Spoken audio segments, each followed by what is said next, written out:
Have you ever wondered what lurks in the deepest corners of Canada's wilderness? Beyond the cities and towns, there are forests, lakes, and trails where legends refuse to die, places where hikers vanish, lights flicker mysteriously over still waters, and shadows move when no one is there. Today, we're venturing into the top 5 haunted natural places in Canada, exploring chilling real legends, ghostly encounters, and documented hauntings that make even the bravest adventurers think twice. Join me as we step off the beaten path into these terrifying landscapes and discover the stories that will haunt your mind forever. If you love real ghost stories and haunted adventures, hit that subscribe button and join the journey. 1. Headless Valley, Quebec, Montreal region. I still remember the first time I set foot in Headless Valley, and even now, the memory sends chills down my spine. Nestled deep in the Quebec wilderness, far from the roads most travelers dare to take, this forest had an almost tangible stillness. The kind of silence that presses on your chest and makes you second-guess every step you take. Locals warned me about the valley's grim nickname, Headless, but I thought of it as folklore, another ghost story to add to my collection. I was wrong.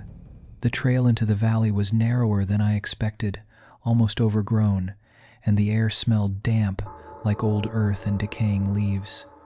As I walked, I couldn't shake the feeling of being watched. Every rustle of the trees, every snap of a twig sounded amplified in the stillness. I tried to rationalize it. Deer, birds, maybe the wind. But deep down, I knew this was different. About 30 minutes in, I stumbled across a clearing where the sunlight barely touched the ground. The air grew colder, and a strange fog began creeping along the forest floor. It wasn't like any fog I'd seen before. It felt deliberate, like it was moving around me, guiding me somewhere. My heart raced, and a knot of anxiety tightened in my stomach. I remember whispering to myself, "It's just the valley, it's just the valley."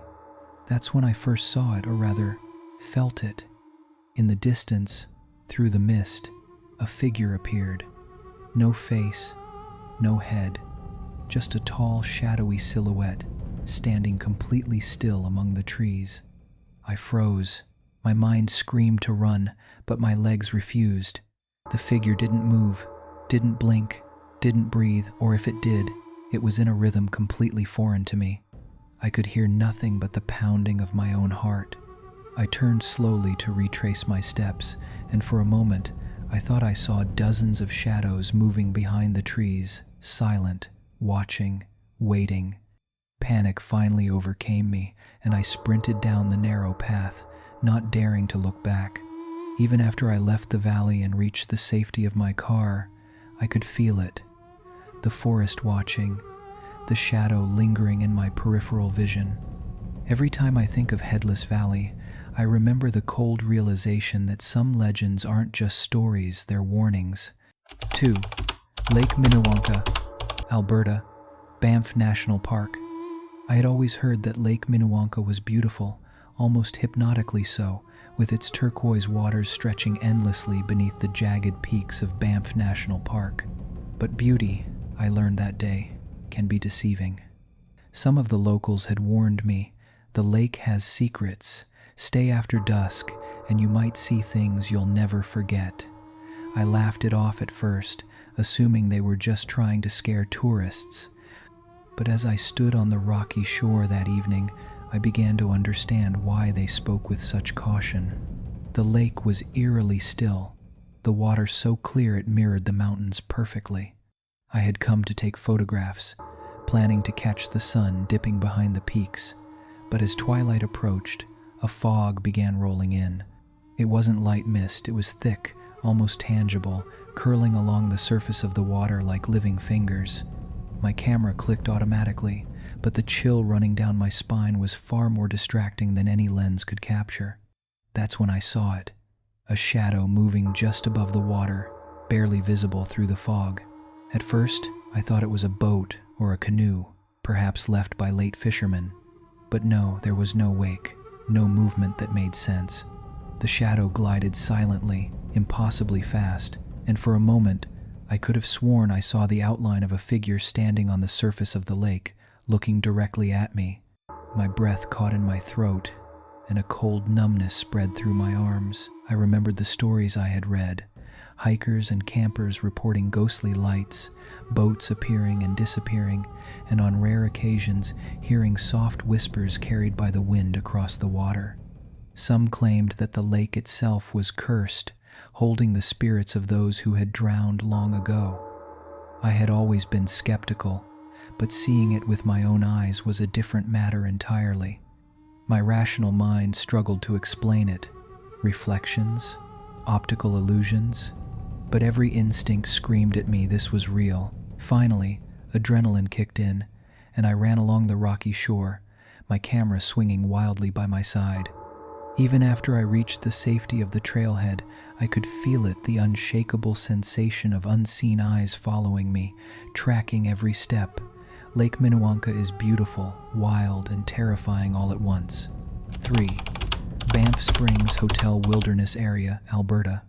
I had always associated Banff Springs Hotel with elegance, luxury, and the majestic backdrop of the Rockies. But the wilderness surrounding the hotel has a darker reputation that most tourists never hear about. Locals whisper of the forests nearby, dense, shadowed, and eerily silent, where strange things have been reported for decades. I wanted to experience it for myself, to see whether the legends were merely stories or something more. I set out in the late afternoon, armed with my camera and a notebook. The trail into the wilderness was narrow and overgrown, with trees arching overhead like natural corridors. Every step I took on the uneven ground seemed amplified, the sound echoing faintly across the cliffs and canyons. By the time I reached the heart of the forest, the air had grown colder, and an unnatural stillness had settled. There were no birds, no rustling leaves, only my own ragged breathing and the crunch of my boots on the forest floor. Suddenly, I caught sight of a figure between the trees, a woman in early 20th century clothing, pale and translucent. She didn't move, didn't acknowledge me, but the sense of awareness was undeniable. My legs froze, my breath caught in my throat.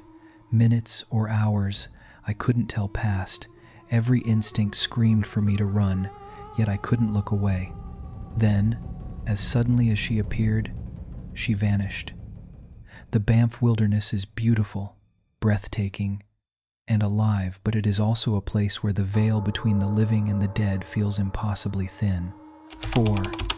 Nahanni Valley, Northwest Territories.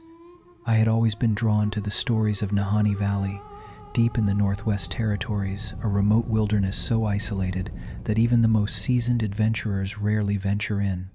The valley is famous not just for its breathtaking canyons and roaring rivers, but for the legends that surround it, tales of mysterious disappearances, strange lights in the night, and a lingering sense of something unseen watching from the shadows.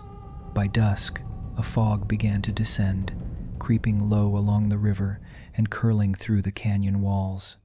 It was in this thickening mist that I first felt it, a presence, something not entirely human, yet distinctly aware of me. Strange sounds began to echo around me, whispers that carried no identifiable source. The rustle of leaves where there should have been none, and the low, haunting hum of water against rocks. At one point, I thought I saw movement in the fog, a dark figure crossing the canyon floor, but when I blinked, it was gone.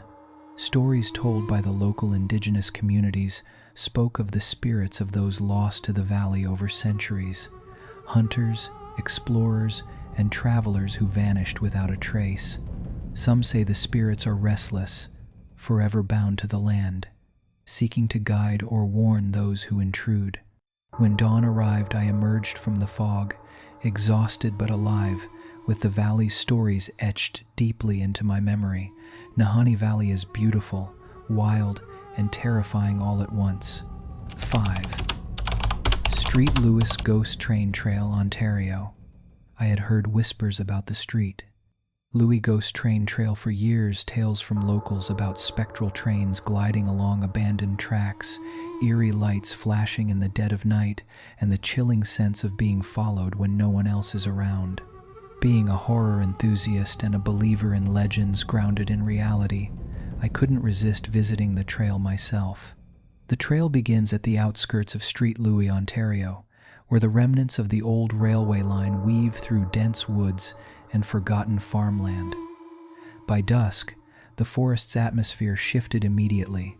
A distant light flickered along the tracks, too rhythmic, too perfect, like lanterns from a bygone era. Then I saw it. Ghostly silhouettes of passengers standing on a spectral train car that wasn't there moments before. The figures didn't move, didn't acknowledge me, but the sense of awareness was undeniable. One figure, a conductor, pale and hollow-eyed, stared directly at me, as if deciding whether I was welcome on this eternal journey or not. My legs froze, my breath caught in my throat. Finally, the train vanished as suddenly as it appeared, leaving only the fog and the cold night air. Even now, I can feel the echo of the whistle in my ears, faint yet undeniable. Street Louis Ghost Train Trail is not just an abandoned railway, it's a threshold between the living and the spectral.